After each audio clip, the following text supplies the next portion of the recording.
Guess who's back? Yes. It's good to be back. And I'm ready to get tanked. I can hear myself. No, okay, let me turn that off.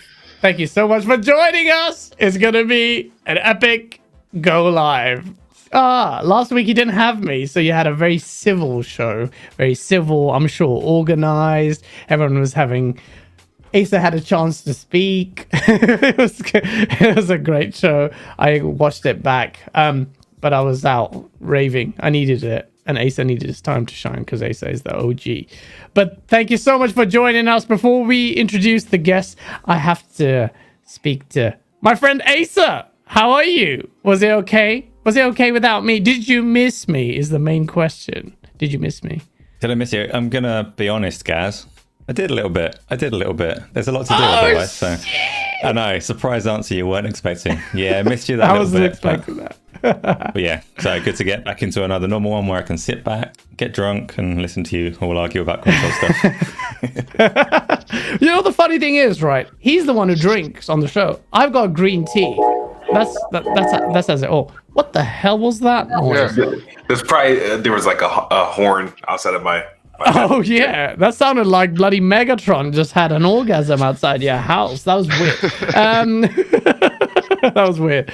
But well, without further ado, we have two returning guests who have not been here for quite some time, so it's good to have them back. We were supposed to have Marlon Gaming Nation on, but he had some family commitments. So if you're a sheriff in the chat, keep hounding me. He was supposed to be here, but he wasn't in. Hopefully next time. But it's not like we haven't got any dang guests. I did want him to go head to head with this next chap that I'm about to introduce. Ladies and gentlemen, it is the guy who bleeds green. It is Kid Smooth making his appearance once again. Thank you so much, brother, for joining in. How you doing, man? Thanks, guys, for having me. I'm happy to be back on the show.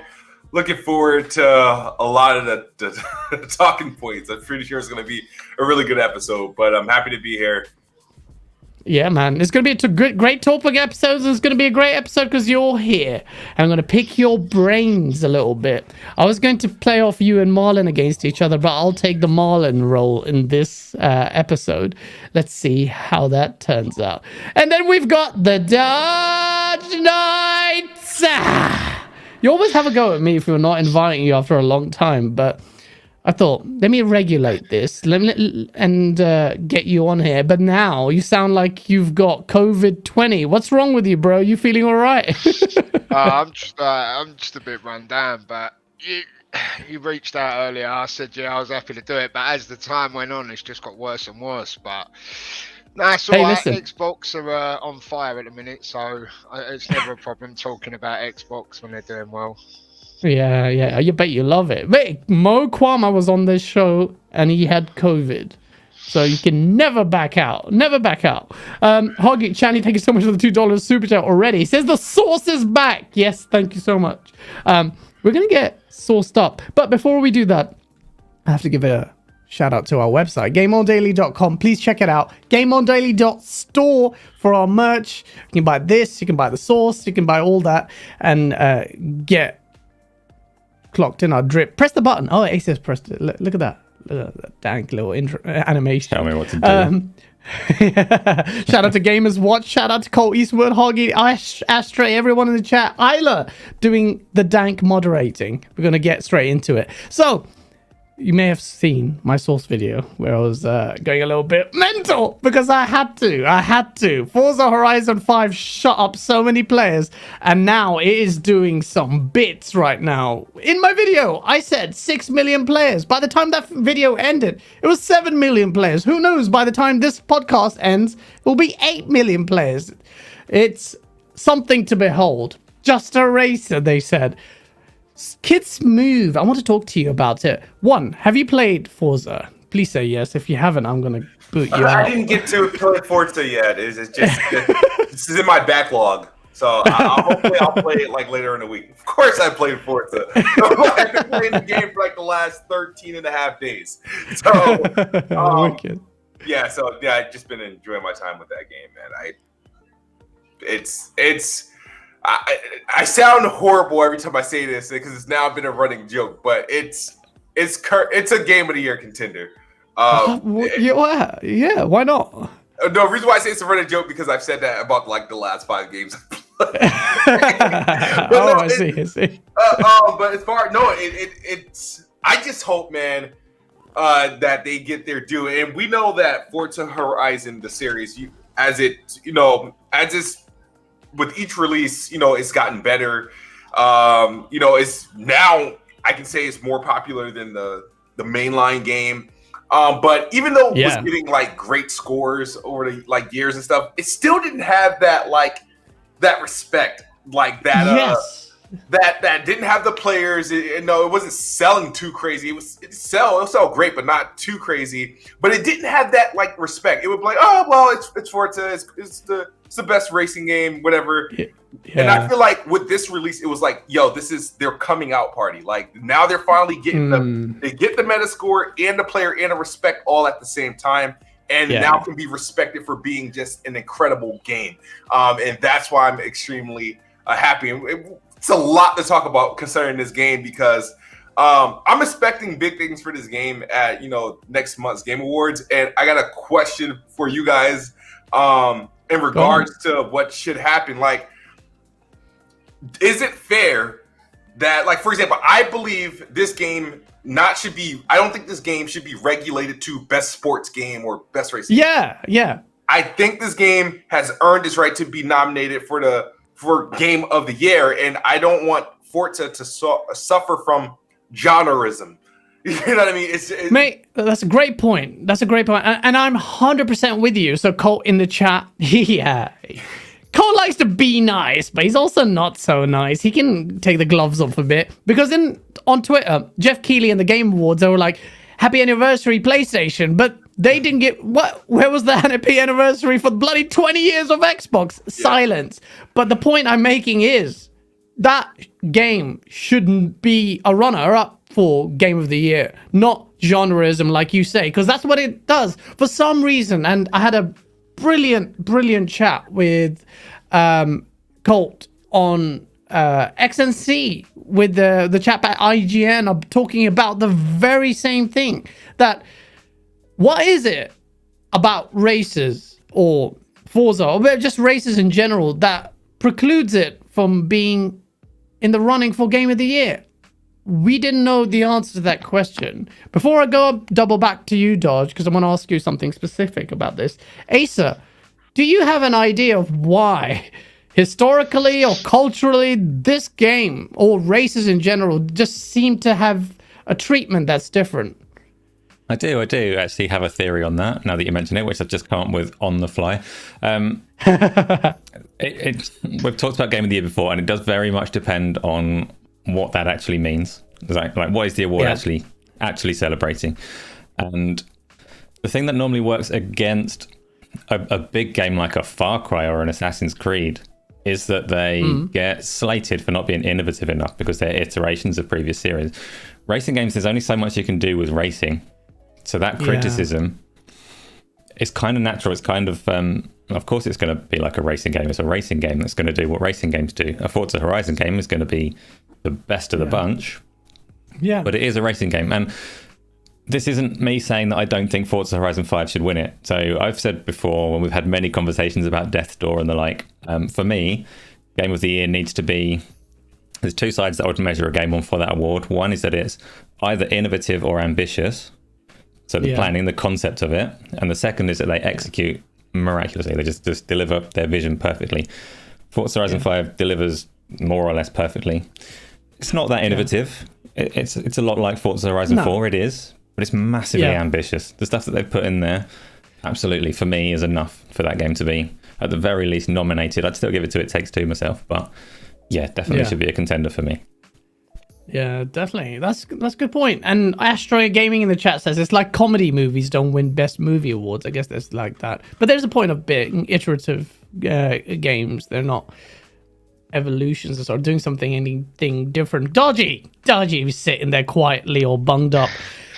Talk to me, bro. One, have you always been a big Forza fan or Forza Horizon fan? And what's your thought on this game's a success. And what's your take? By the way, someone in chat said, J-Dub, man, I was supposed to invite you a long time ago, but I changed my mind because you don't switch off the fanboy. And that's coming from me, and I'm mental. It's not 1 million players. Don't miss it. I don't know what he was doing. It's play numbers don't go down. Like, that's how many people have played the game. It's 7 million. Don't try it. But I had to tackle that point. But Dodgy, talk to me. Game of the year, Forza Horizon. Does it deserve it? So like what Asa was saying, like the reason it probably don't get spoken of is like it being just a racer. There's only like one mechanic type. It's like driving. Do you know what I mean? Yeah. And there's no real story to it as well. Yeah, but like story. Asa said, with the ambition, Forza Horizon 4 was the first Horizon that I played. I played Motorsport a lot before then because I prefer those games. Booting this up was like completely different. Like the realism in the terrain, and like the first thing I said when I booted it up and got to play it was I instantly started thinking about Fable and like the worlds that just how good it looks. Yeah, can you imagine? It's just an open world, so I'm thinking about terrain, I'm thinking about environments and stuff for Fable games. But I mean, you know, Forza Horizon 4 was great. I prefer this setting as opposed to Britain.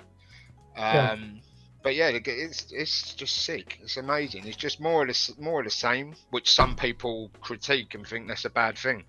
Yeah, no, it's not. I might have to move my camera as well. I might have to just turn it off and just put it up there a minute because like I'm on a parrot, my nose is running and that. So no, it's fine, man. Fine, don't worry. And the window's small. Don't worry about it. Shout out to Dirt Griggity in the chat. Thank you so much for the $5 super chat. He goes, what's up, fellas? What's up, Dirt? Still remember the podcast I was on? That was a lot of fun.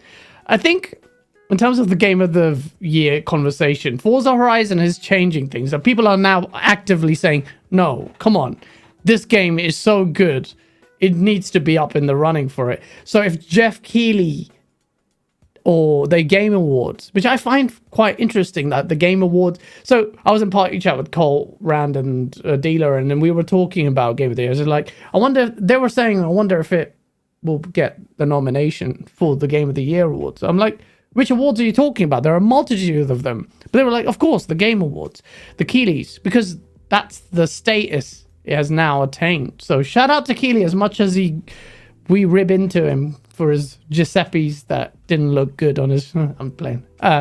He has achieved something. That is now the award show, whether or not people would like to admit it. Rick Payne in the chat goes, kiss my teeth. I don't know when the cutoff is. The media is so shy of telling people when the cutoff is for these Game of the Year awards. I don't know what that is. So yeah. So Forza Horizon 5 is a massive success.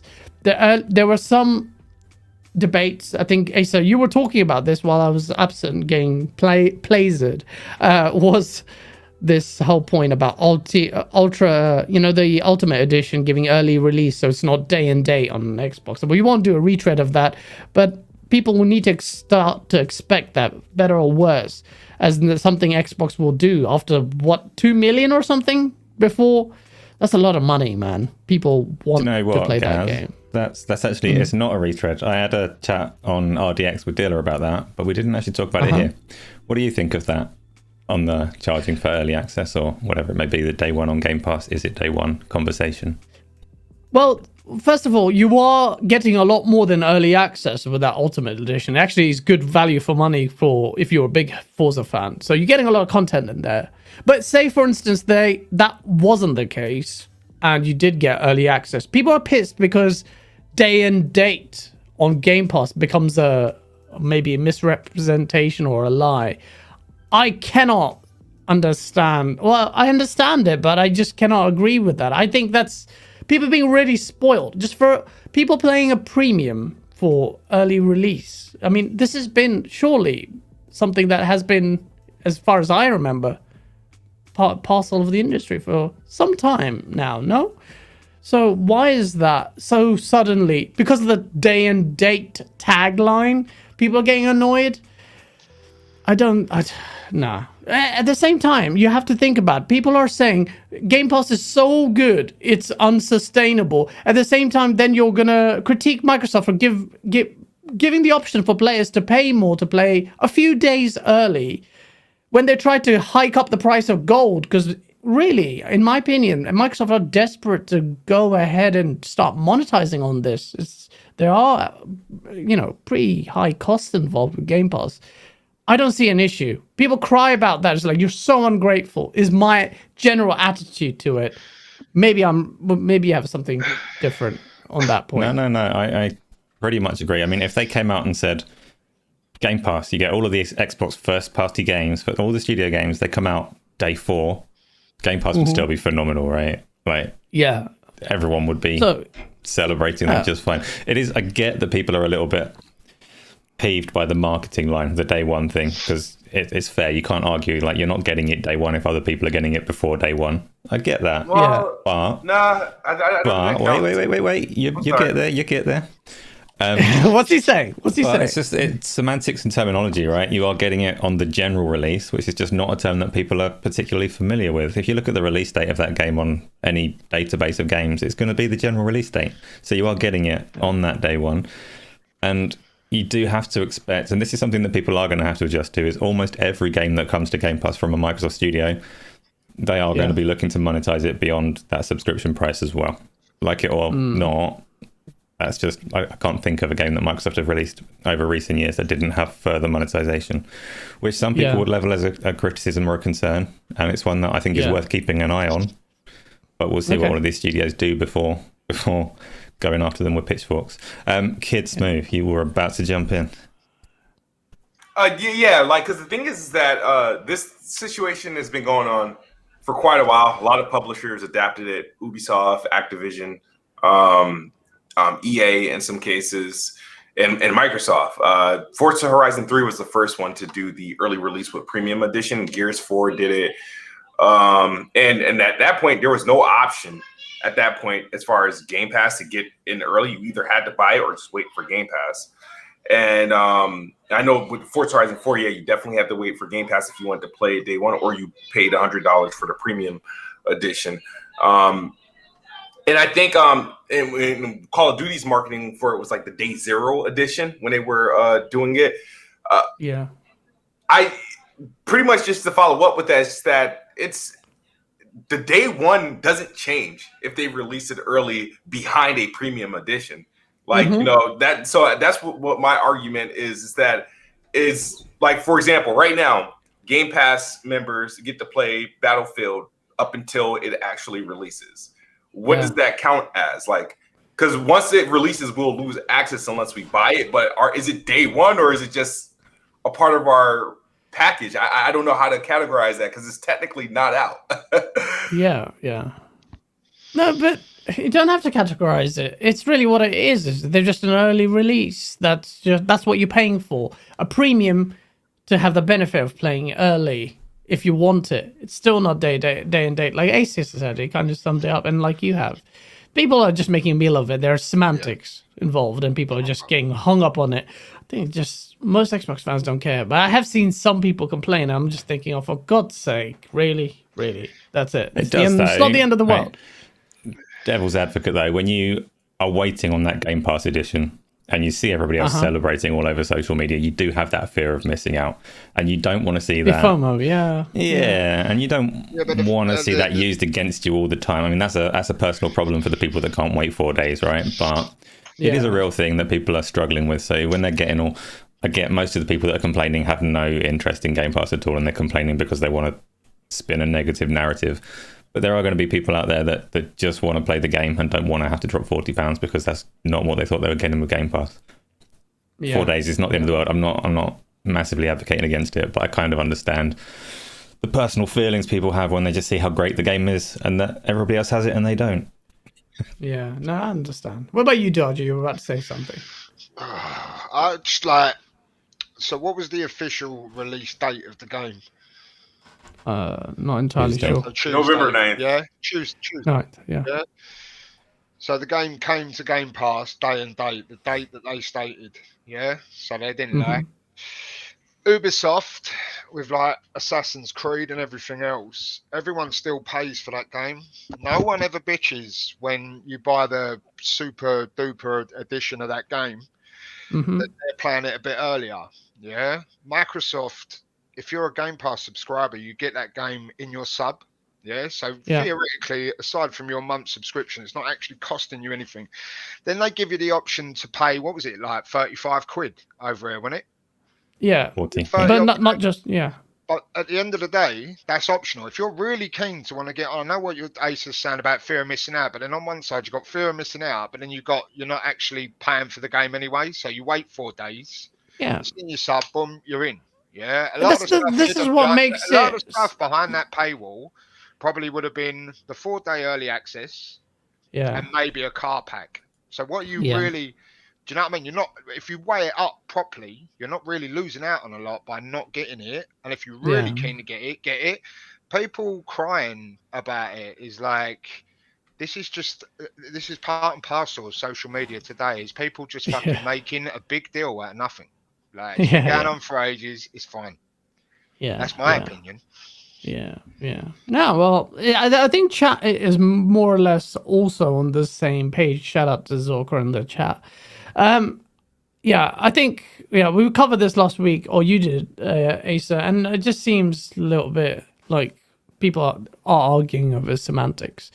This week we saw the GTA Remaster, which I have downloaded but not played yet. But the reviews are, so I saw SkillUp's comments. I don't know, chat, let me know if you have played the GTA Remaster and what you think. I know Colt's been playing it quite a bit, actually, along with something else. But the GTA Remaster, SkillUp was like, it's fun, but it's actually a really crappy remaster. Everything's janky. He's playing San Andreas, the controls, the bugs. I was chatting to Colt, and even he was like, "Oh man, these frame drops all of a sudden on the Series X for a game like GTA Vice City. It's bad." The Fifth Horseman says it's a cash grab. Colt says gas. So, what's your thought? Have you played it, kid? Not really. I downloaded GTA San Andreas and just to kind of see what kind of improvements I was gonna get. And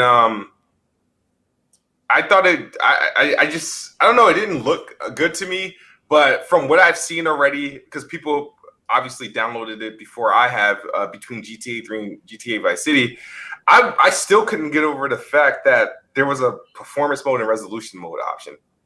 I still to this day don't understand why it's an option for a PS2 game. And so I played GTA a little bit. I wasn't San Andreas a little bit. I was like, it's not doing anything to make me want to really play this again. So I was like, I kind of just put it down for a little bit, and I'm going to wait to see if there's going to be any performance or quality like patches. But I didn't dive into it. I just saw all like the performance metrics for like GTA 3 and Vice City. And it's like, it has its moments where it looks decent for what it is. And then, but when it's performing, it's like, well, why is it performing below 30 frames per second? And why is there a performance mode, or why is a performance mode or a resolution mode necessary for a game that looks like this? That's a very good question. Very good question there. Asa, on that point though, do you know who remastered this? Was it Rockstar, or did they give it a third party to do it? I don't know. If it was Rockstar, it definitely wasn't their A team, and it definitely wasn't a team that had anything to do with the originals. So there's little details coming around, like people are looking into the files and seeing like the music tracks that they don't have the licenses for are all still in there, just hidden away. And the hot coffee mod that was never part of the original game but got exposed and was quite controversial at the time, that's all still in there. If anyone that knew anything about the game was involved in it, that would be cleaner. So the reason that it is running so badly, performing so badly, is definitely that it's been pushed to a team that has nothing to do with the game as a little project. I'm all right, because I said beforehand I don't want this. I looked at what Rockstar were doing. It was on Cult Show on XNC. We were talking about it, and I said as soon as Take-Two started sending cease and desist to their modding community, that was enough for me to not support this game, because that was low. And then what they've brought out is notably worse than the mods that they had taken down. Which really? says enough, right? Wow. Yeah, damn. Who's the shout out to by the you're playing a video there. It's really helpful. Do you know who that is? To give a shout out. But I can't say it. I will pop it in the chat in a minute. Oh really? It's a Spanish channel, or something. I don't know. Oh, okay. You can't pronounce it. Okay. Yeah. Okay, all good. So shout out to Colt, who actually got a bit of flack for saying it's coming, and there was no official announcement, but it was pretty much the writing was on the wall, and lo and behold, here we are playing this game. And that you've made a good point about the modding community getting reprimanded, producing something better that looks better at least, and then they just do this. So it's like Rockstar's good graces. They had a reputation. They're actually, industry-wise, they're quite ruthless. There were reports of really a lot of crunch before Jason Schreier made it popular. And I just feel like the goodwill with Rockstar is waning. GTA 5, shark cards, no GTA 6 on site. Where's the campaign content for it? It's a bit weird. What about you, Dodge? You are a GTA fan? Have you downloaded this? Do you play it? I always preferred the top-down ones. But, I know they're big games. They're old. I did play with them at the time when they were out. But, I mean, you say about Rockstar, it's like, doesn't surprise me. Not a massive fan of their games. Not a fan of their games, you know what I mean? But just not a fanboy. But doesn't surprise me that they've put out a half-assed remaster. And then everyone's like, I've seen pictures of it, and I'm like, for me, when I heard about it, I was like, yeah, I'll probably get that. You know what I mean? And go back to them. And then I saw the screenshots and was like, nah. Like, oh, really? Okay. Nah. I mean, to me, it looked good. The side-by-side comparison that Asa played was okay. It wasn't so bad. But will that be enough? For me, no. Yeah. And like you say, you're saying about GTA 5, it's just easy money. It's just easy money. You know what I mean? Like the next gen version. So GTA 5 would have gone through 2 or 3 console generations. So it's just fucking money. They just redo it, tidy it up a little bit. People flock and buy it. That's why they got so much money. And if people are criticizing it, then it deserves it. Yeah. Well, Rockstar, you guys need to fix up. Obviously, we'll probably immediately forget everything when they release or reveal GTA 6, whenever the hell that is. But yeah, it just seems... I'm going to play it. I'm really looking forward to playing San Andreas. Just the backlog is so big. Like, do I play a remaster? Feels kind of wrong. This week, Naughty Jez Corden, being the naughty man that he is, leaked some stuff that's been in the work at Microsoft Studios. So first of all, one game, it's a smaller game from Obsidian. It's called Pentiment, which is a narrative role-playing game. It's an indie game by Josh Sawyer. It's like a passion project, I think, with 15-man team. So it's like almost indie level game. So there's that. Don't know if that's going to get people excited, but it's Josh Sawyer running it. So it could be something. He's the director of Fallout New Vegas. Grounded did well, didn't it? That was a 12-man team. Grounded was, small team.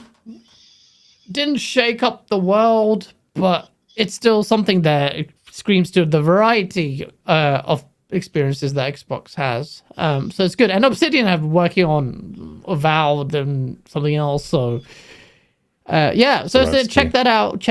And what, sorry? Outer Worlds 2 is the other big one that they're working on. Outer Worlds 2, that's the one. Yeah, that's 2 big games. So people are like, how are they stretching themselves to a third one? But it's a small team. You can see how. So it's good. It's good news. It's good news. And apparently he's going for, and this is what gets me excited, although how they will execute this remains to be seen. Disco Elysium is a big game, big inspiration. What's the word? That's the word. Bloody hell. This is why I need you all the time to let me remind myself of the English language, Asa, because I'm Too busy game plays it. Also, pentiment comes from the word pentimento, which translates to a visible trace of an earlier painting beneath a layer or layers of paint. Make of that what you will. Oh, guys, you sound so smart when you read the article. I can read. No, but I did look up into it. So it was quite interesting. Maybe it sounds. Shut up. Anyway, the next game, and I hear Jez got slapped with the naughty book regarding these early reveals. Midnight is another game. Book. Naughty book, yeah. That sounds weird. Is that gin? Yeah. How could you tell? Because why would you drink water from such a nice cup? That's gin. That's gin. Adam, £2 super chat goes, "Hey, Gaz Habibi spoke last night on Instagram. You rock. Thank you, Adam. It was yes, that was me replying to you, and thank you so much for the super chat and for the support. We have an Instagram page, by the way. It's called GameOnDaily. Don't post on it much, but if you want to see stories of me messing about in real life, probably add my personal one, but don't do that. I'll probably yeah, but don't do that. Midnight is a compulsion game. This is a third-person story-driven game. I think this is what people are really excited about. We Happy Few didn't really hit it for them. Kids Move. A lot of people say. Lord Cognito says the one big game, and everyone alludes to this third-person game that's needed. Do you agree with Cog on this point that Xbox needs that one big third-person kind of game? And do you think Midnight could be that game? Have you heard of it? I heard of Midnight, and I'm happy to finally hear something from Compulsion because I was just really curious about what they would be doing. Because they the last ones we've heard from since the acquisition. Everybody else has either revealed something or released something since the acquisition, except Compulsion. And do I think it's going to be that mega game that I think something like Cognito wants? Like, I know when we think of the third person action adventure game, we're thinking of, the Uncharted's, Last of Us, whatever. I don't think it's going to be that. I think because Compulsion is known for, I think of like some of the wonky stuff that they do. I'm thinking of, I know We Happy Few didn't hit the way it was, but these guys come from the upbringing of Obsidians and the people that did like BioShock and stuff as well. So they kind of have, I think this is a dark fantasy game, if I'm not mistaken, that they're doing. I think their earlier rumors before we got the code name was like a dark fantasy. Yeah, gothic vibe. Yeah. I agree with Cognito of Xbox needing that. I don't think Compulsion is going to be one doing that. I think they'll have their unique game that I think what they'll be doing, it will be highly ambitious. I saw some of the concept art. I think that Jez Corden released on Windows Central, which looks cool. I hope it's like near within completion. Near completion, please, because and we know Josh Sawyer's game, was it the Pendum? That's targeting 2022, correct? Is it? I don't know. I was only rumored, but yeah, maybe. Yeah.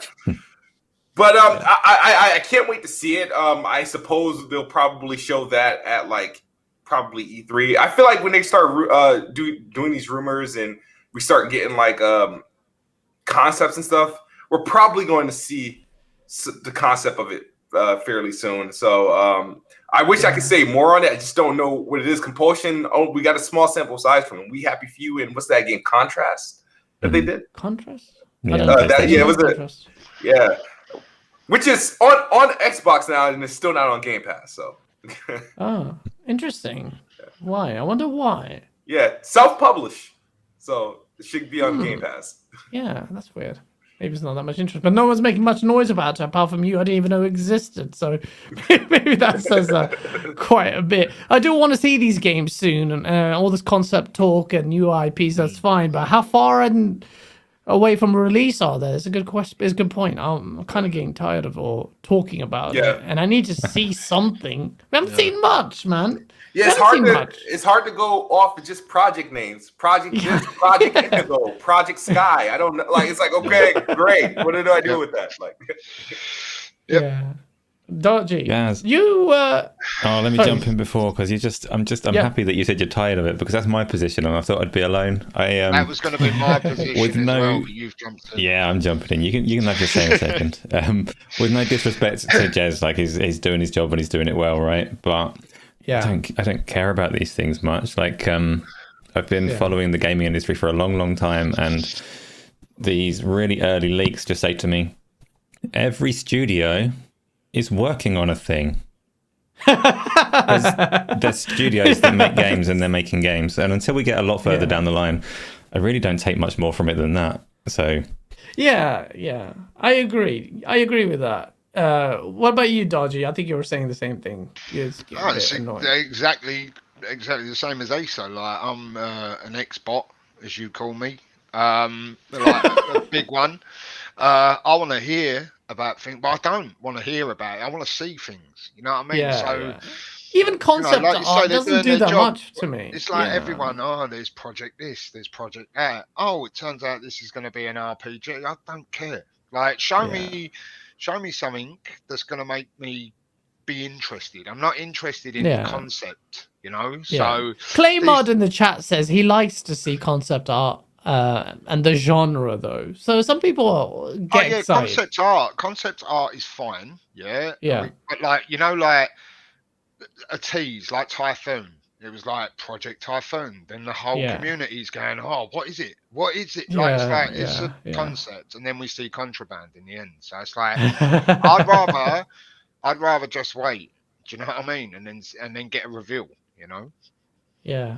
See, people in chat are saying they like to hear about it, get a general sense of what it is. To me, and if I was Microsoft, I get a bit, or not Microsoft, maybe the studios, kind of a bit, if it gets leaked, it's a bit annoying, because you want to keep it under wraps. It takes away the intrigue or mystery behind it. So, and God, like, at a very, very lower level comparatively, imagine Asa, if one of our videos, like early source, got leaked. So it kind of ruins the whole thing.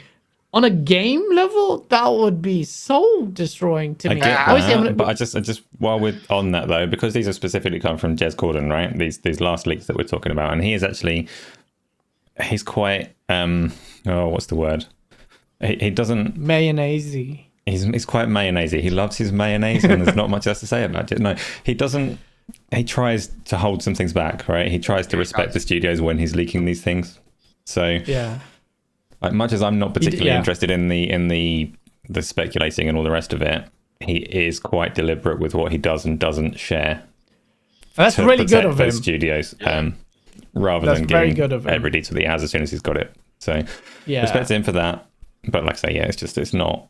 These three games that we're talking about, they're so they're concepts, and I know that all the studios are working things, and I don't need to know until they show me them. So. Jez is very shrimpy. You're right. And shout out to Jez as well. Like, whoever, these studios can't be too mad at him, because he is really respectful. Now, if this Jason Schreier got his hand of it, the whole thing would be blown wide open. Jason, I'm coming for you again very soon. No ill intention there. Just friendly jibbing.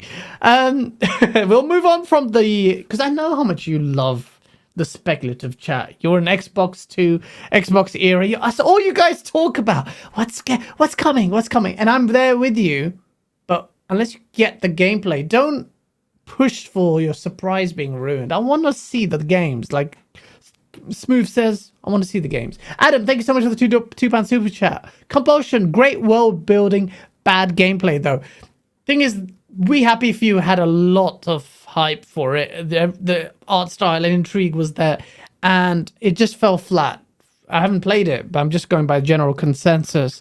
So hopefully now with Microsoft under, them under Microsoft's banner with the big budget and all that stuff that it allows, then hopefully they can realize their vision, because their vision is very intriguing, or it was with We Happy Few. So they look like they're very, very ambitious in what they want to do. So hopefully that enables them to do that, which is the best part of these. That is more interesting. Like in terms of what the studios are known for and what they've done, we've probably talked about Compulsion before. You've obviously not heard of Contrast, but We Happy Few and Contrast both had really distinct art styles that were quite commonly linked to the likes of BioShock in terms of like the striking dystopian look. So I am interested in what they're making. Like they're a studio that has my attention. We'll see. Master Jazz says it did not fall flat, and you need to play it. Maybe I do, but it fell flat as far as consensus is concerned, or critically. I think you're going to find it very hard to argue otherwise. But yeah, maybe it's actually a great game. I heard it's been improved over time, but whether or not that makes it intriguing or not, let's see.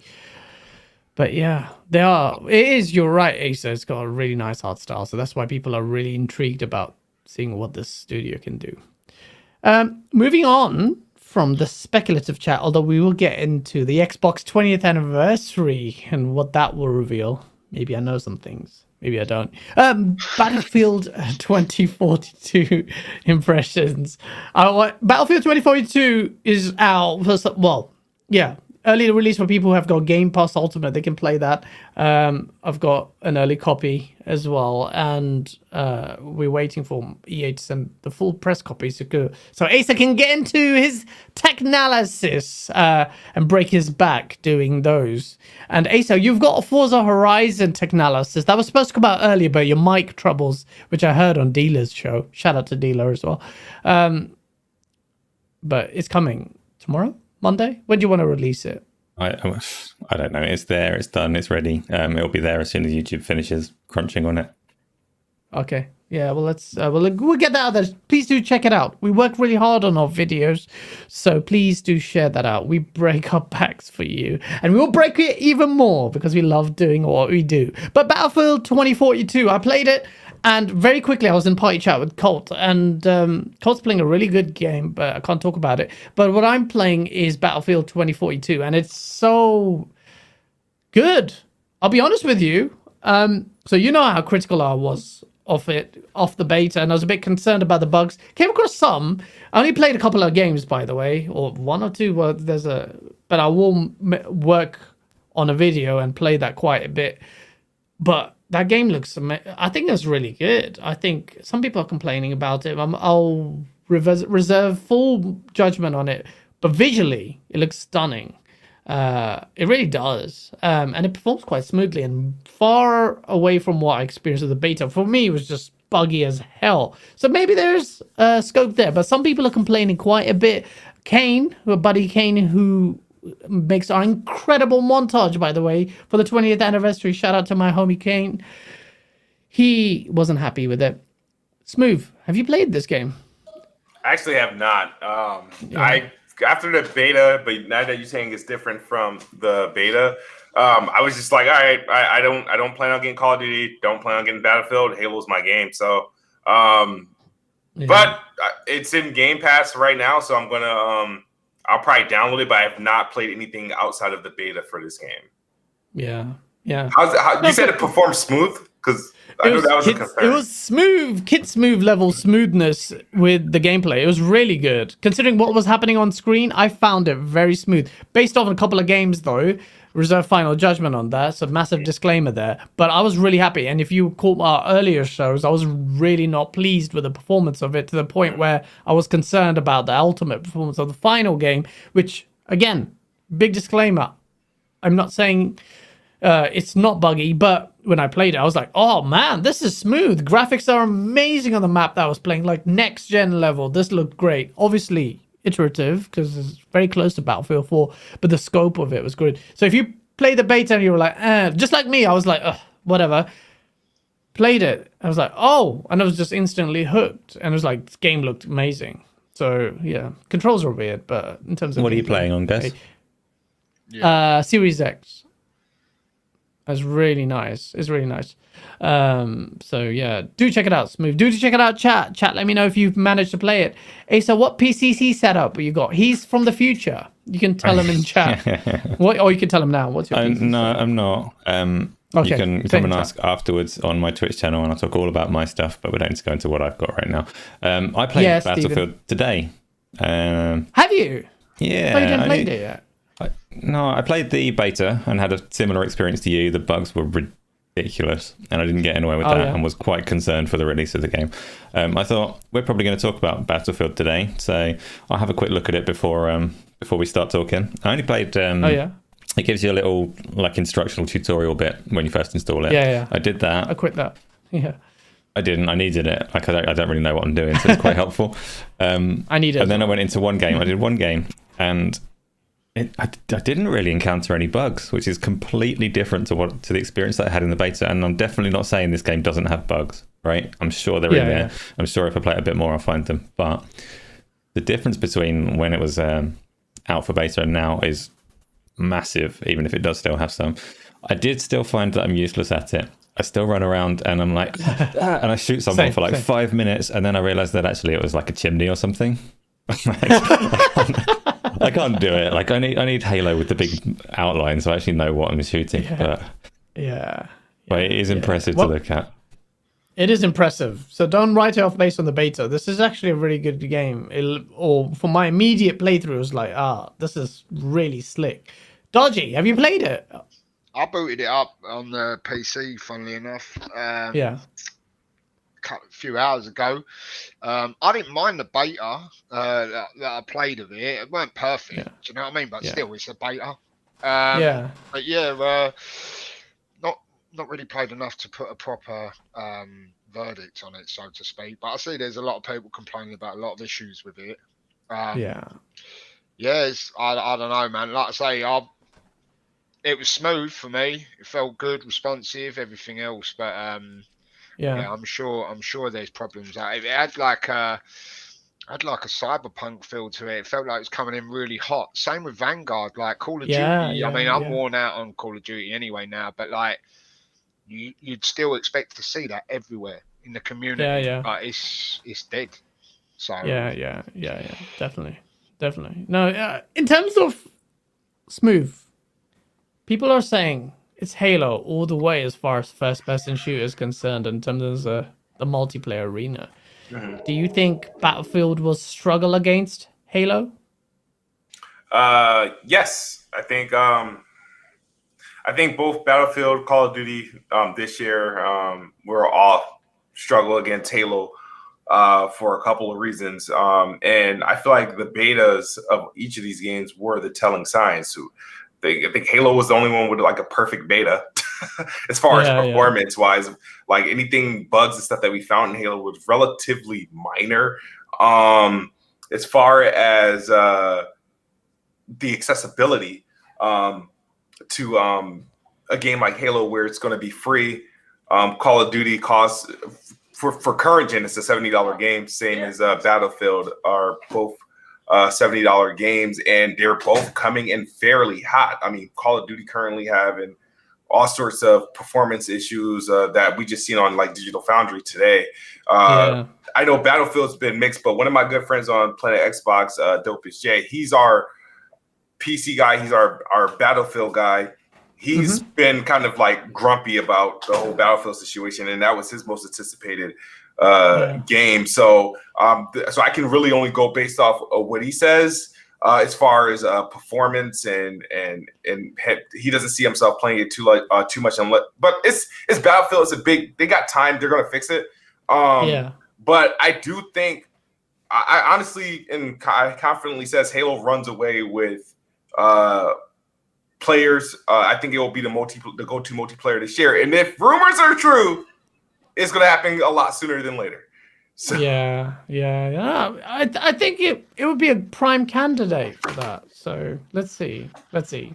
I think I played it and I was annoyed that it's so much fun, because I'm like, I want to, in order to get anywhere in Battlefield, in my opinion, or competitively and non-competitively, you have to spend some time on it. So it's like, I don't have time. I barely have time to play a multitude of games, or let alone devote games. Still playing Apex Legends. Haven't even played the new season yet, and I'm addicted. So it's Apex crazy. Still? I love it. What do you mean? I love that game, man. Apex is, what do you mean still? What? Apex is underrated. It is sick game. It's a sick game. I need to play that one. That is a game people need to love more. Such a good game. I just think Battlefield, like, of all the games there, Battlefield was the one that couldn't afford to come in too hot. It had to hit the ground running, and if it really, like, at the end of the day, I heard Rand last night saying, "Oh, you know, like if Halo comes out tomorrow, you know, do you think EA would be pissed off because they're marketing?"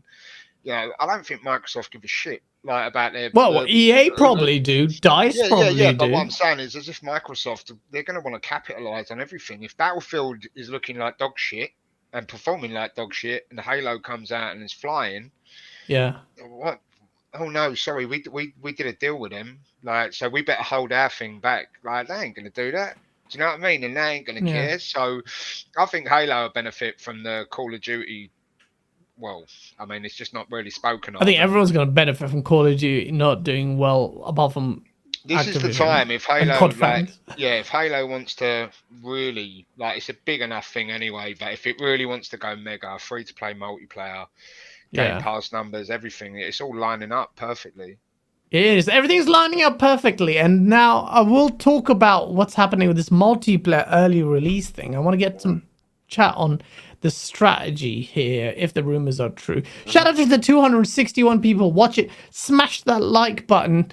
We're going to get sourced up in here. The next topic is Elden Ring. Elden Ring is a game that a lot of people love, including, especially, Miles Dompierre, who is currently playing it. And Ericut's for the win. I did DM her and say, hey, do you want a code for that?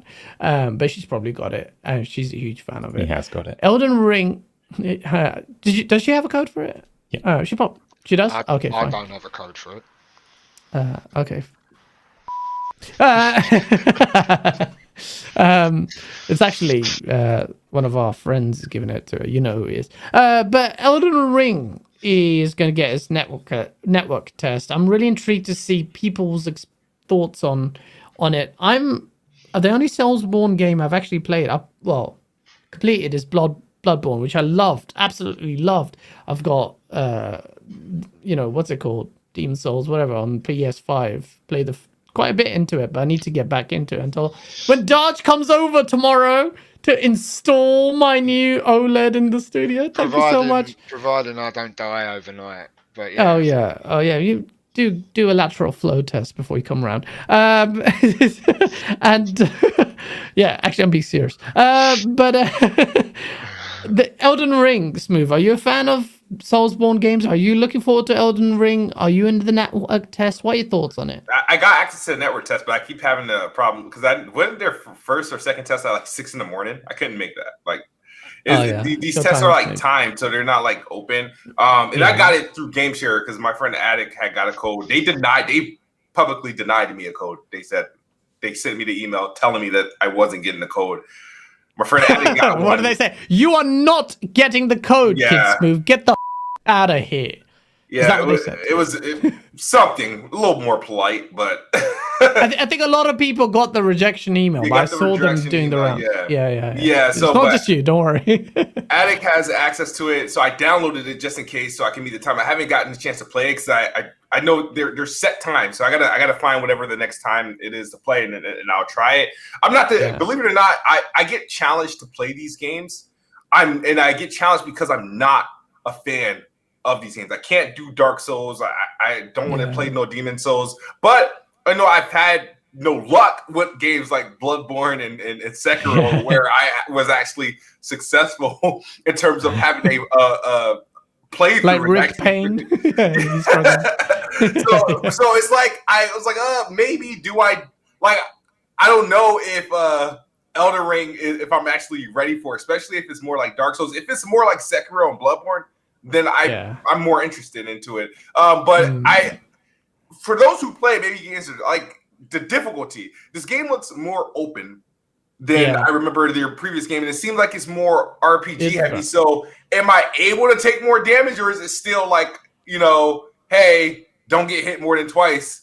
How do you approach it? Is the difficulty reserved just for the bosses, or are the random AI that we do see Good in the game questions. still Yeah. tough? I'm intrigued. I'm not super deep into following everything because I kind of want to go in blind, but that's a very good question. And that is, see, it looks great. It's more open. It's got those RPG elements you talked about. But is that difficulty spike there? Like, because that's what it is with Bloodborne. One shot can kill you, or two, or whatever. And that kind of puts me off sometimes because it's kind of punishing, and it's like trial and error sometimes. You get a new foe. You don't know what he's going to do, and all of a sudden spikes come out of the ground from his tail that he sprouted in his third bloody... I don't know. It's weird. But at the same time, it's also... That's kind of the loop that kind of attracts you at the same time. So I don't know. It's a good question. What about you, Dodgy? Are you... I don't think you were a Souls fan, are you? No, it's not. I'm not a fan of them, but my life's difficult enough. I play video games. I play video games to try and enjoy myself. I play Dark Souls. I've got all of them because I have to have things, so I got them. But yeah, no. For me, I get it. You know, if you beat that game and you go, "Oh, look at me! I did it! I did it!" You know, well done. But nah, not for me. Yeah. I mean, I struggle enough on just like Apex. You've seen me play Apex. You know what I mean? Yeah. Imagine me trying a Dark Souls. Apex is PvP is slightly different. I'm sure it'd be a great game. I know I see like Luca, she's been having a bang on it, and she's saying like people are going to be really happy with it. You know, like Souls fans and stuff like that. Yeah. So yeah, but it's not for me. Fair enough. What about you, Asa? Are you find... Have you completed the Bloodborne game? I definitely haven't, and I know that you think that I struggled with that, but with the whole bonfire Fireplace. thing. Yeah, so Bloodborne has, near the start of the game, there's a fireplace with a few random, like, they're not bosses, they're just normal enemies, and I died there a couple of times. Bloodborne, couple of times. He didn't complete it for a year. He couldn't get past that. I only played that a couple of times, though. It was a year. Yeah, but it doesn't matter. I played it a couple of times. But Bloodborne, when it came out on the PlayStation, and they improved it a little bit, but the load times when you died were like a minute and a half. Yeah, that was long. Dying twice was like, this is no fun at all. If Elden Ring performs properly, it's possible. I mean, I'm not really into Souls games because they are an exercise in frustration. They're an exercise in time. They just take time. Like I tend to find in that sort of game that has these punishing boss fights, I get the boss to about a quarter of the way down in their health, and it's fine. I'm not taking a hit, but I'm bored at that point. I want it to be over. Like, can we not? Yeah. Can we just finish this? So I get that people like those games, and I'm going to upset the people that are proud of finishing those games. You've got nothing to be proud of. I'm sorry. This is controversial. It's controversial, but what you've achieved, the game that you've just beaten, was very meticulously, specially designed to be beaten. Sorry. Yeah. It's not like real life. Oh, no. I just can't stand with people. The sword! No, but I can't stand people who like use that as the marker and go, "Well, I've beat Dark Souls," and it's like, it's a choice option. It's like you have to prove yourself. You have to play Dark Souls. Fuck off! I ain't doing that. I've got a life. I ain't gonna lose my life in that game. Doesn't make me any better or worse than anyone else. It does. So yeah. Well, for the people who have the skills, Elden Ring is coming out with 4K 60 FPS and ray tracing as well. So yeah, and I lied. All of that is lied. I don't know what I'm talking about. I'm a fraud like Zorko. You can choose some of those things but at least on the console, the PlayStation 5 and the Xbox. You can have 4K, or you can have 60 frames per second, and some sort of ray tracing is coming post-launch. So not 4K 60 with ray tracing. No. This is ray tracing business, man. We were sold a lie. I mean, it was like COVID. No, man. They can get everything developed, but they can't get ray tracing right. I was just, when are they going to get that right? Day one in games. It's just like, it's going to come later. You know, Halo as well. I'm guilty of this as well, because I said on this show that Microsoft kind of sold a lie on that. PlayStation sold a bit of a lie on that.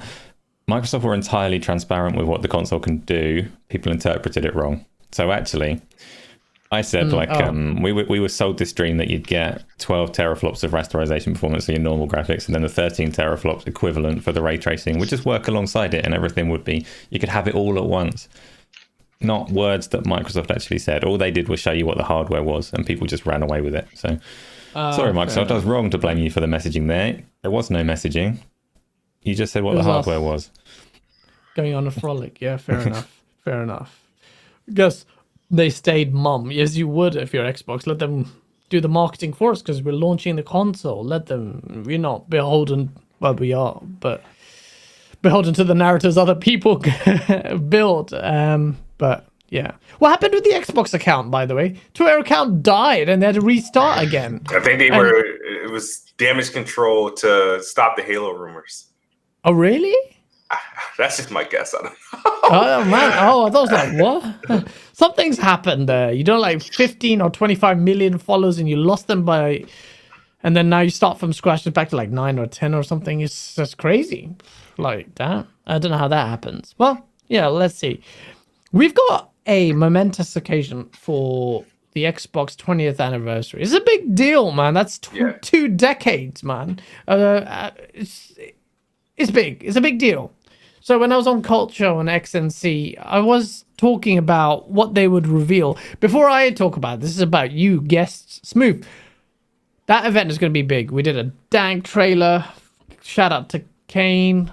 Great work, man. You're a genius. What are your thoughts on what's going to be shown? What does the Xbox 20th anniversary mean to you? What do you think they should show? Well, they're not going to show anything because Aaron Greenberg has been trying to temper expectations for weeks regarding this show. So it's like I don't expect like anything like, oh my God, they bought a new studio or a new game reveal. I expect to see some more Halo, Halo campaign. It's going to be a celebration of Halo. It's flashbacks. Of course, backwards compatibility is going to be a big deal. Maybe FPS boost is going to be a big deal. And maybe, they confirm this early access thing, the Halo Infinite multiplayer. Maybe that happens. But I think there's a caveat if it does happen when you guys are ready to elaborate on that. But I think... I'm not sure. I tried not to look at it as a big deal. Prior to all like the expectation checks, I had a big deal about it. But now it's just like, okay, it's going to be live stream. It's going to be a couple goofy people on stream, like talking about stuff that most of us really don't care about. And the only takeaways from it really is going to be, all right, what new are you going to do for us? What can we benefit from this anniversary? And that's going to be celebrated with Xbox 20th edition unboxings for those consoles and controllers. Backwards compatibility, they're going to add games for backwards compatibility, and I'm hoping they FPS boost some games or introduce their new resolution boosts to some games and Halo. But my expectations, I kind of have none. Yeah, fair enough. It's good to have your expectations checked. Keep them low so in case something does come out, it's high. And Smooth is alluding to Aaron Greenberg trying to temper expectations, saying they're not going to show anything new. But that means, what about the stuff that they've already revealed that we haven't seen? And I want to talk about that in a bit. Before that, though, Halo multiplayer. Apparently, you're going to be releasing that on Monday night or wherever, earlier, 15th or something. It's like... All right. Smooth, if they do that, what do you think? What do you think, man? I just think they should do that, but you tell me. All right, so this is what I think they should do. This is what I think is going to happen. But there's a couple ways to look at this if it happens, because either way, there's like some sort of mix-up, right? Yeah. I think they do release Halo multiplayer on the 15th to celebrate the anniversary. That's going to be their big announcement. But for Game Pass subscribers. Okay. You know what I mean? So it won't be free. Like the release date is still December 8th. But if you have a Game Pass subscription, you now have access to Halo Infinite. And that's how they take advantage of Halo being free to play in Game Pass.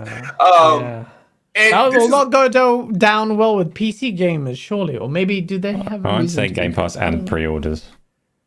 And fair. pre-orders, I was going to say as well, yeah, because pre-order guys will be like, we put no, money yeah, in this. pre-order Well, okay.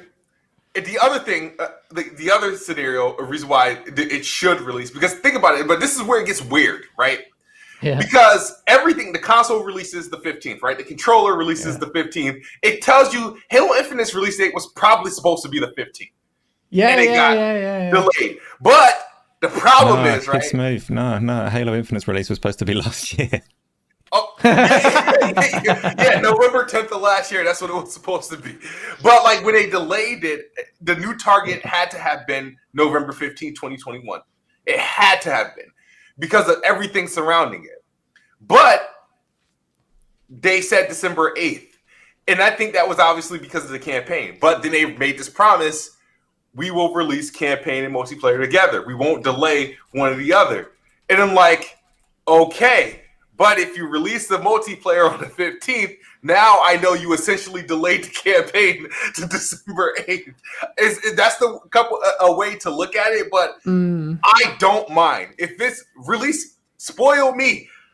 Release it on the 15th. I don't care if I have to be a Game Pass subscriber or not. I think it's a genius idea, but Gas, you look like you have a disagreement there. Let's go. Well, let me get Dodge's view on it before I get Ace's as well. You don't want my view. I want your view. Go for it. Alright, so my view is I don't give a shit when it comes out. My view is anyone who's got any sort of qualms with reasoning or why, oh yeah, but then if they do that, then they're doing this and they do that. Fucking don't. Your job is to play a video game. Yeah, if they give you access to it, just what's that? Who says who?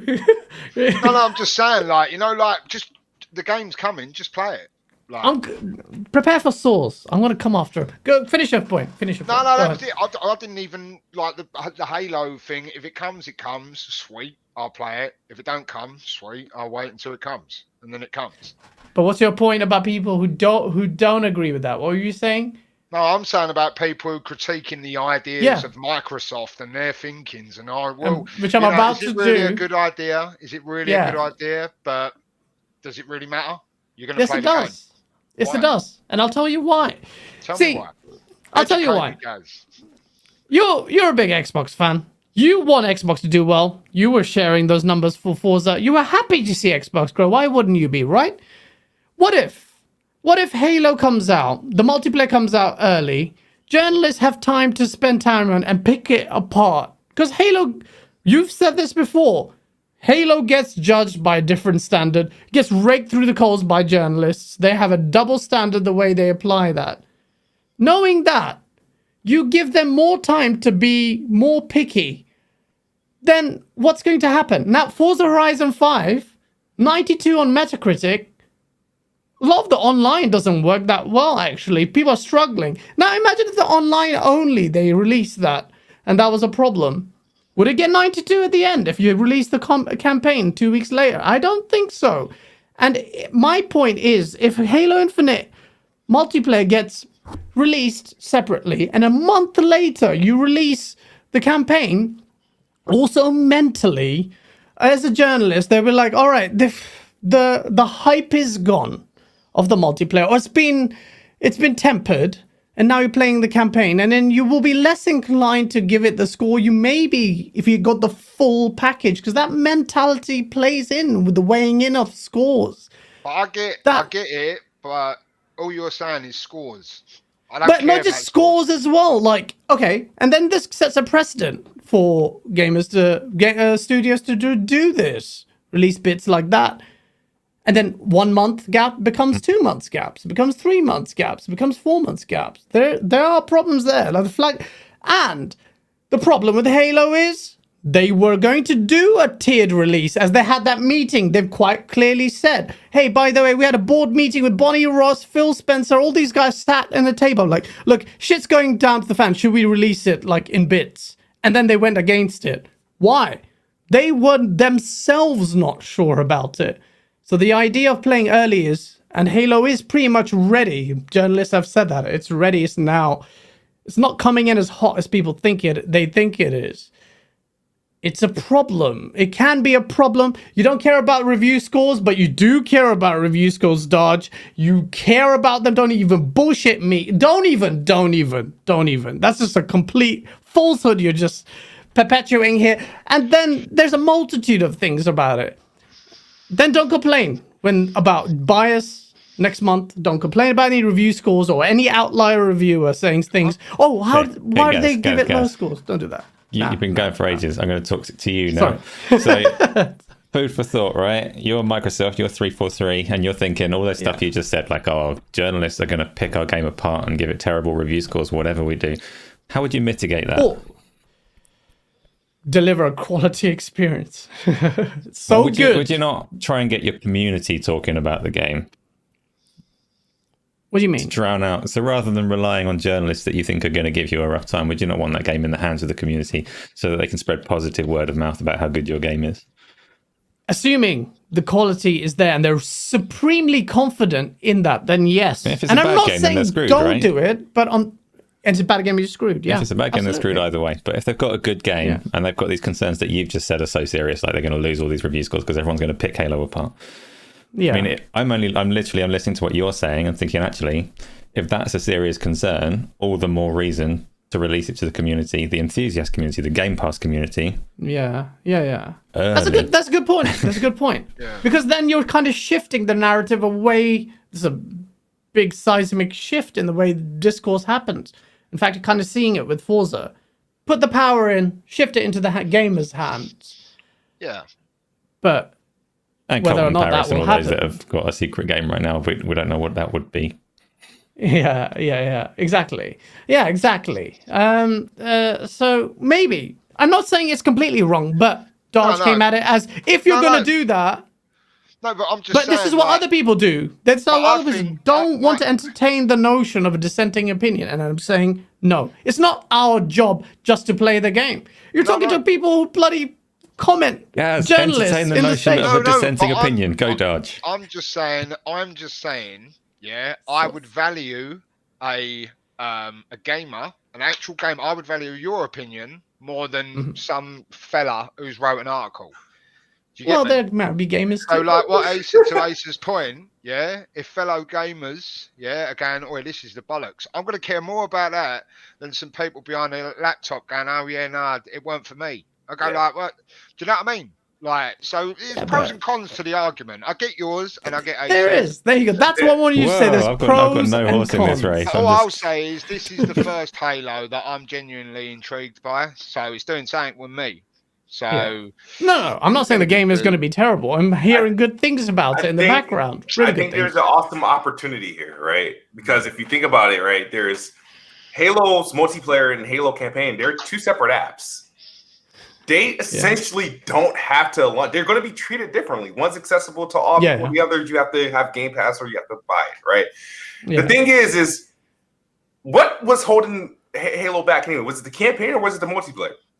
As far as its development, we don't really know. The I thing assume is, it's campaign. Or the multiplayer is probably, done and polished and ready to go. The thing is, I feel like they have an opportunity to have two launches for Halo. You have the multiplayer. That's a very good point. It might be splitting in half, but that's two. Two bits. But it's like you know how a game launch and then after a while it dip off, but you literally have an opportunity to okay, we catch the fire while it's hot, right? Xbox is hot right now. Battlefield and Call of Duty are both looking bad. Grand Theft Auto looking bad. Like literally, it's like this would be a big surprise. The multiplayer is there. Everybody's hopping on. We know it's going to be good. We all played it. We know the multiplayer is going to be great. And it served as that buffer. And then 2.5 weeks later, you get to relaunch Halo, the campaign, and then have another surge of players. So that'll mess with the metrics, and they'll have all these skewed numbers of how many people played and how long. I think there's an opportunity there that they can take advantage of. But Definitely. that absolutely, touches on it's a great another point. like important part of it though. So I don't know. I'm undecided on whether they're going to release it early. I think if it comes early, exactly like Kid Smooth says, it will be Game Pass and pre-orders that get it early, not the global release. But that, Yeah. in terms of the surge of numbers, there's the technical aspect to that as well. Like, it's a big release. Day one on a free-to-play launch of Halo. It's gonna kill it. So release it early, right? Like stagger it, get an influx of players one day and then another influx of players when it really launches. It makes a lot of sense. It does make a lot of sense. It does make a lot of sense. And I'm not completely against it. And I have concerns. But we're allowed to have this concerns, Dodge. And you're not dropping my TV tomorrow like you text me. Not on purpose, no. Yeah, no, but yeah. And Adam, thank you so much for the £2 super chat. Smooth, you are right. You can have the two sets of releases or two limelights, as Adam says, because you're just going to have mind share for over a period of time. Multiplayer flighting, we played it and it was amazing fun. I'm itching to play it. And luckily I have Monday and Tuesday off, so if they do that, I'll at least have a little bit of time to play it. It's going to be interesting. I'm still mindful of how it's going to be received, but speaking to you, Smooth, I'm more moving towards that positivity. But concerns in terms of critical stuff, it is there. But Dodge, don't do it. I was about to say significant. Like, honestly, like the Game Pass numbers, everything. Like, I think it's going to proper shift. Like everything. I think it's going to land well. I think the multiplayer, like I said, I was a Call of Duty player. All that battle royale, Dr. Disrespect. Oh, it needs to have a battle royale or it's dead, and it's like it's done. Like it doesn't need to have it. You know, like going back to 6v6. It's just fun, you know, and it's free. Yeah, with Game Pass. It's amazing. The multiplayer looks incredible. I have so addicted to it, and I just need to play that more. And at the very least, if I was 343 and I could get I hear the campaign's pretty much done. I know the campaign's pretty much done. It's done. Obviously, Ryan McCaffrey's played it, completed it to the end, and then they should give the journalists early copies, which we're going to get them, but just to then play it fresh off the multiplayer release. It'd be great. Great news for Microsoft. Smooth, you're right. You kind of convinced me that there's a lot of potential there if they do release it. That's a great point about having two sets of mindshare moments, boom, on the anniversary when it was supposed to be released. And I think you were 100%. You don't need a review embargo for a multiplayer only game. I mean, you need players to review it. You can't. There's like no private review the game and then tell them how it is. No, you need actual players, and you factor that in. Dang, I forgot what I was about to say, guys. Well, you were saying that. The preview. So you got to expect next week there's going to be a massive preview push for the campaign. So Halo's going to be like all over the place, and of course they got to get ready to send review codes out for that. That's what only people think people getting review codes are for, is the campaign. And I think that's going to be. I'm based on the previews alone, I'm just so psyched to play Halo's campaign. I'm like, I'm getting so excited thinking about it. I've already seen enough, so. 100%. I've seen enough. We've played enough to know that that game just looks extremely promising. It's obviously, for me, Halo over Battlefield. Although Battlefield, that's not taking away from Battlefield. But let's see. Very interesting. Before we go on to the other, I know we're going to talk some more about the Xbox 20th anniversary stuff, but a quick run through. Is the Halo multiplayer coming out on the 15th, yes or no? You. Yes. Kid Smooth. Wait, repeat that?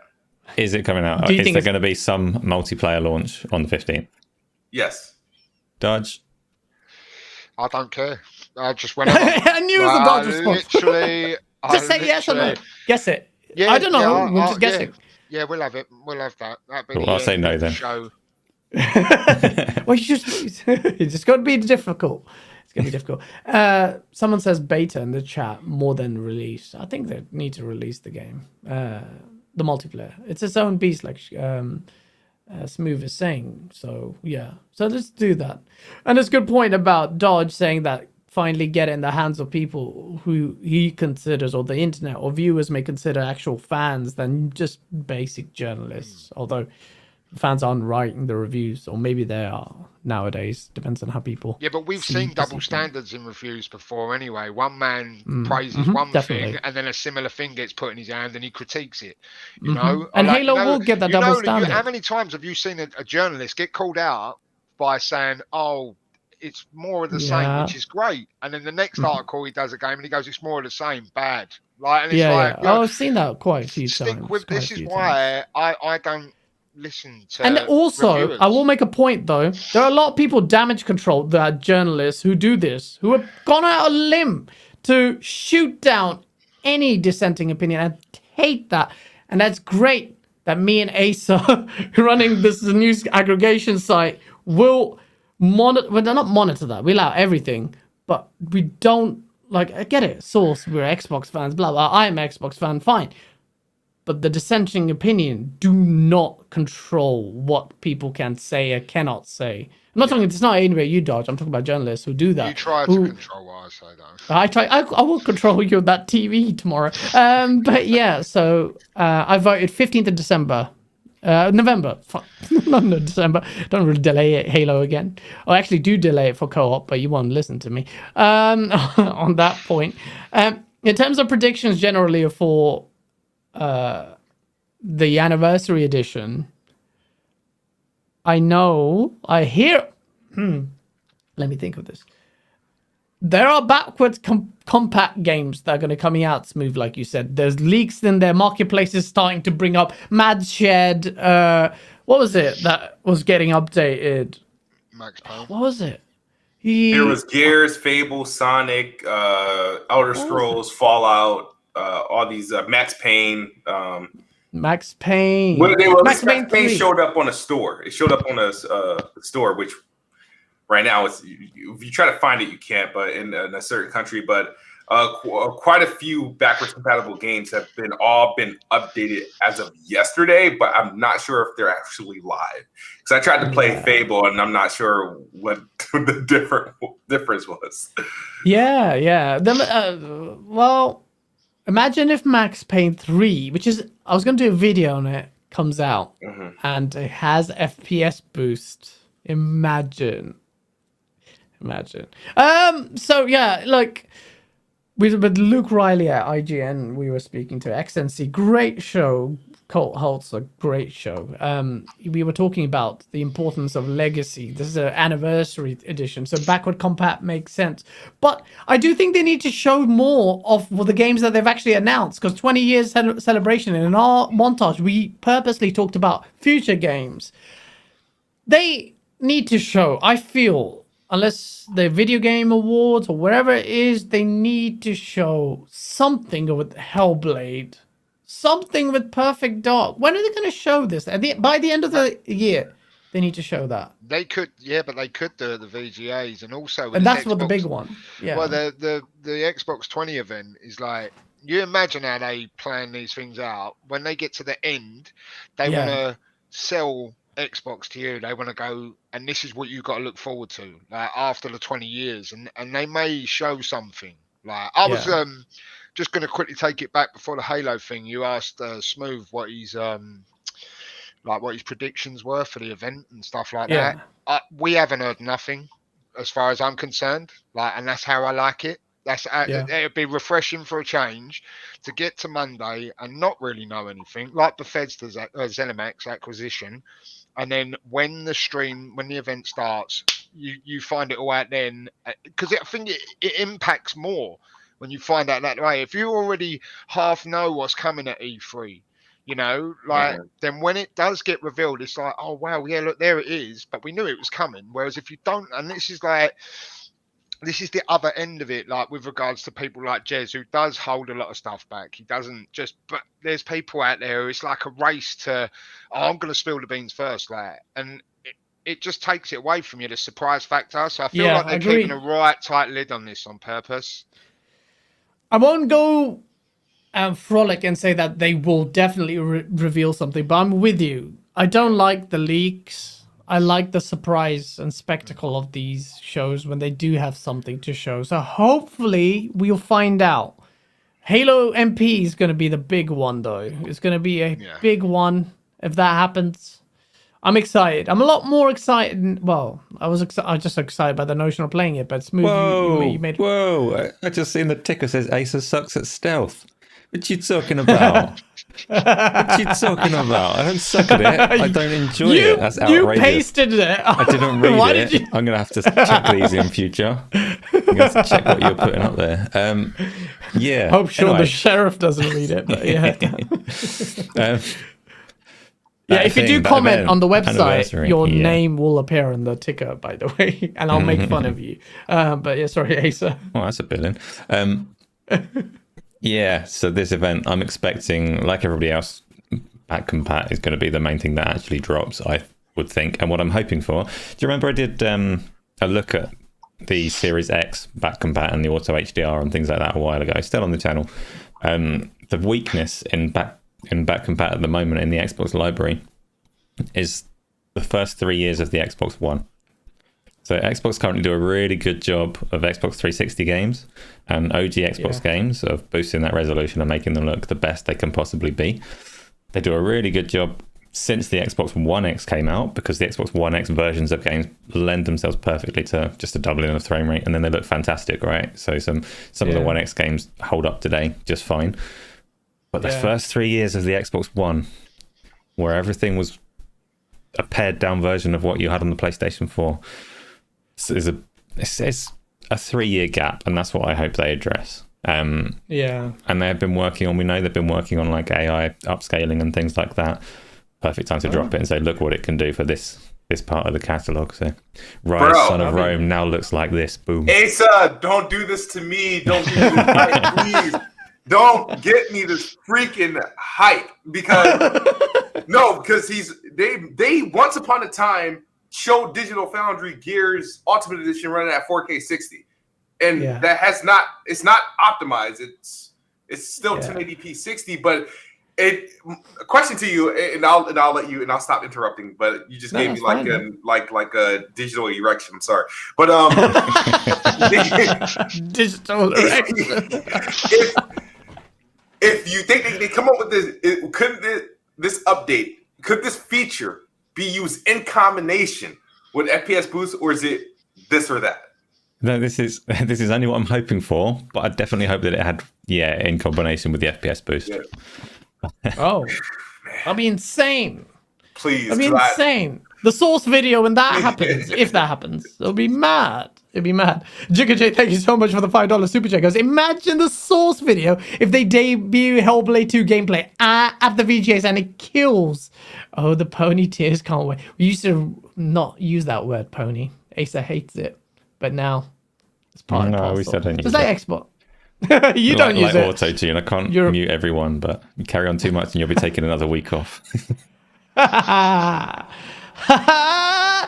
Anyway, so it's quite exciting. I think you need to go hard. 2 decades in, man, there's a lot. Like Luke Riley at IGN was saying, that's a lifetime for people. Like a lot, average game is mid-30s. That's most people's lifetimes of gaming, you know? So don't be shy to show off what you want to show off, Xbox. I've been saying this multiple times, and multiple times you've let us down. Apart from this year's E3, it was really good. So let's see what that is. It's a bit quiet on the PlayStation front. I think PlayStation will have its glow up next year. A lot of what we know is coming, but don't write PlayStation off. I do want to see them flex their muscles, but it's all Xbox in the mind share of a lot of people. It's the 20th anniversary is coming. So yeah, Asa, you got me hyped again. Yeah, the notion of that tech being used, it's going to be a great show. That's it. We've on the dot with all the topics. Some random topics I really want to quickly cover, right? So the Halo Elite controller's coming out. Who has ordered it? Have you ordered one, Smooth? Have you managed to get one? No. Are you going to get one? Do you care? Man. I'm still embarrassed that I don't have the Halo console. I don't have the Halo Elite controller. I don't even have the Forza or the 20th edition controllers. So I'm still on the hunt of trying to get one of those. So yeah. None. Yeah, no, I mean, it's not the end of the world. I was just going to ask him if you got it, but he's turned his camera off. But yeah, I assume Dodge has ordered one of those. I think he has. The Elite controller looks insane. It looks amazing to me, man. I can't wait to get hold of this. It's supposed to be shipped, I think. I haven't checked my emails, but the paddle is a game changer. I can't play with this anymore on a first-person shooter because I just instinctively need that. Like, I just can't wait for the Elite controller. I'm really super hyped for that one. Steam Deck got delayed by another 2 months. And you know what? I'm happy because my bank account can get a little bit of breathing space until that finally comes out. But it's kind of a bitter pill to swallow. Asa, have you ordered a Steam Deck, by the way? No. Do you Short care answer. about it? Because you don't like mobile games, playing mobile, do you? You've hit the nail on the head there. Like, it's an intriguing device, but same reason that I don't use the Switch. I'd only use the Switch docked, and only then if Nintendo released any good games. So I don't use the Switch. But yeah, Steam Deck's the same. Like, I've got that library, and if I'm going to play it, I'm going to play it at ridiculous fidelity on the PC that I've got, rather than on a train where I'll probably be sick. Yeah, makes sense. Smooth, do you play on PC? Are you interested in the Steam Deck? Absolutely not. Nah, no. Fair enough. That's a quick topic on that. And finally, Marvel's Avengers, they revealed Spider-Man. Who gives a but yeah, maybe that might be a good addition. I haven't played that game yet. Guardians of the Galaxy, by the way, I've just started playing it. And oh my god, what is that surprise game? It's so much fun, so well polished, and we were so quick to write it off or be like, man, it is everything that Fonz, me, Dealer, Cole, or in Party Chat we talk about, but we don't play while we party because it's so much fun. You want to listen to the story of it. That game is a surprise hit, and it should be a Game of the Year contender based on what people are saying, although I've played a little bit. What do you think, Smooth? Have you played it? Oh, yeah, absolutely. I no-lifed it for 4 days. Like, oh, right. That's the perfect way to do it. Just no-life it and get it sucked in, because it's such a good game. Yeah, I love that game. I said on Twitter after I finished it, I was like, hey, Marvel's Guardians of the Galaxy is just as good, if not better, than Marvel's Spider-Man as a hero game. I think they did a good job. The story had no business being that good. The game was well polished. Gameplay was fun. Story was so deep. The deep choice dialogue system, which forces like another playthrough, which I'm going to do a new game plus and make all the opposite decisions that I made. So, because the thing is, your choice would impact what you see and what you experience. So there's things that I haven't experienced because of the choices that I made. It's better than Cyberpunk in that case. Yeah, because it's doing what it didn't do. Yeah, so I'm definitely I'd recommend that game easily. It sucks because the game was written off because of our thoughts on the Avengers, and we just put Marvel's and Square Enix together and said, "Oh, nope." After the Avengers came out, and this is a really, really good game. I don't know how much more I can say about Guardians of the Galaxy. Definitely one of my favorite games this year. Definitely do play it. And it's shout out to Cole in chat. He was like, play this game. He was sharing some amazing looking screenshots, but bloody hell, do not sleep on that game. Trust me. I want to talk about that game polished. Too. I see Rick Payne in there is saying he hasn't played it, but the trailers didn't do the game justice. And that's, if you go back and watch those trailers, they absolutely do the game justice, but people were not interested at the time. But they're not unfair to the game in any way. Like, they're exactly what the game is. The combat is as weird as it looks in there. I actually think the combat's quite bad in the game. I'm not that far into it. Combat's the weak point. You're right. It's like a bad version of Returnal, like the core combat. Yeah, that's a good point. Yeah. But it nails humor and it delivers its story so well that it's worth playing. I definitely wouldn't put it up as a Game of the Year contender myself, but it's good and it's fun. So get around to it at some point if you can. Definitely. Surprise hit. For the fact that it's not a Game of the Year contender, but it's so well polished, speaks to the quality of gaming experiences we have today. Because last gen, I could see that being a very easy game of the year contender easily. and a strong one. I think. It should. Yeah, I think it should as well. Having very early playthrough, I was just stuck to it, but can't play it in party chat when I'm with friends. How long have you? How many hours you got into that game, guys? I've hardly. So you know the first planet with the pink stuff. Oh, okay. And then you leave. Yeah. All right. So yeah, your mind's gonna change. Your mind's gonna change. That's what Cole was saying. Yeah. So yeah, you're very early, and I loved it. You're gonna be cussing out Asa next week, so yeah, I will be. And the characters, humor is done so, so cheesy. Forza Horizon 5, the characters and stories, it's so cheesy. Like no one will find it funny. No one will find the dialogue interesting. But what Guardians of the Galaxy does, it's so I'm always worried because you think, oh, these aren't the characters from the movies, but you forget about it because they voice acted it so sickly that I was like, great characters. Yeah, please play that game. Dodgy, have you played that game? You disappeared for a while. So I haven't played it yet. I badly want to because obviously Dealer is glowing about it, as Cole is, and everyone else. Anyone who's touched it, I've not seen anyone actually play it and then go, nah, shit. So the trouble I've got is, and it's no offense to the Series S, but obviously I want the best looking that it can be, but I obviously want the achievements as well. So it's I want it in my Xbox. So I probably will end up just having to pull the trigger and get it on PC because I really want to play it. And I don't when we said about reviews and scores and stuff, I don't really listen to a lot, but ACG is someone who I half respect. Yeah, I rate ACG. It doesn't influence my decision on buy. Like when he rates it on a buy, wait for a sale sort of thing, it never usually influences my decision. But I like listening to the depth that he goes in. And he said about the thing that struck me was he said he prefers the characters in this game to that of the movie. And I think the movie characters, I love the films. So just on that, it's made me go, oh. And then everyone has said about the voice acting and the story, and it's obviously brilliant. It's just a case of me waiting. I want to get a Series X again, but I won't wait. I'll probably just get it on PC. It's good, man. Just trust me. Don't wait.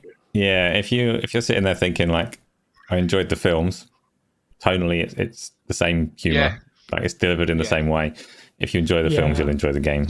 Simple as. Soundtrack. It was the first thing I looked at was the soundtrack as well, and it's got a banging soundtrack as well. Oh, the soundtrack's sick. The soundtrack's awesome, yeah. Forza's soundtrack as well is brilliant as well. I love the music, so if the music's good, I'm going to enjoy it, So I'll check it.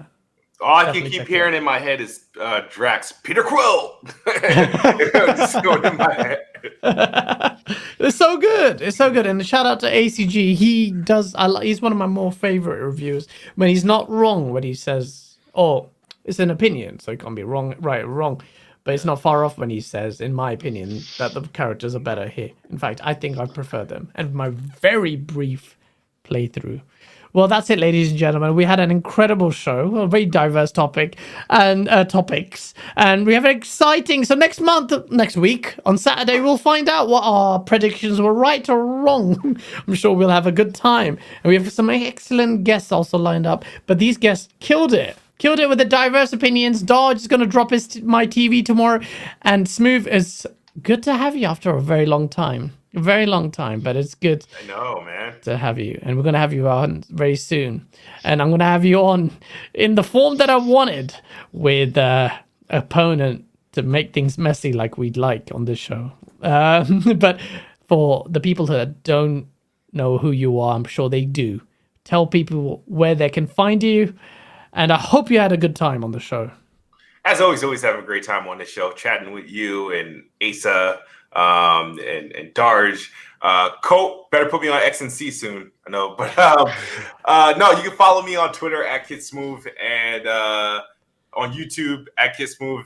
The little boxes showed up that showed all my credentials. I just dropped a video, a year one review for the Xbox Series X and S and PS5. Check that out. Otherwise, man, I hope to chat with you guys all soon. Definitely. And definitely check out that video. The year in review. It's going to be interesting. Everyone's going to have their own takes on it, and I can't wait to see yours. And I know someone in chat is working on one soon. And Cole says, of course, I'll hit you up soon. And I know you will, because it's been in the works. Shout out, Cole. I ruined surprises. Last but certainly not least is the man who's going to drop my TV tomorrow and also feature in the next Source video. That was supposed to be echoey there. Source. And the next Source video, if you pull it off, it's going to be pretty good. Dodge, good to have you back. You look like you're feeling better. I hope you had a good time. Tell people where they can find you. Definitely not your YouTube channel, because you gave that up, didn't you? I'm waiting for my little box to come up whenever it comes out. If I've got a box, you've got a box. You're gonna get your box out. There it is. We got your box out. Box out. But yeah, I mean, you can find me on those places, but I'm not really making any videos anymore. But yeah, follow me on Twitter. I'll cleared out my followers because I kept seeing fucking people interacting with the same fucking stupid people, and it was in my feed all the time. And then in the end, I was like, clear out. So I just cleared everything out. Yeah, and now he's created a nice echo chamber for him to live in. So, it's just like we play video games. I go to work. I'm a roofer. I'm up on the roof all day long.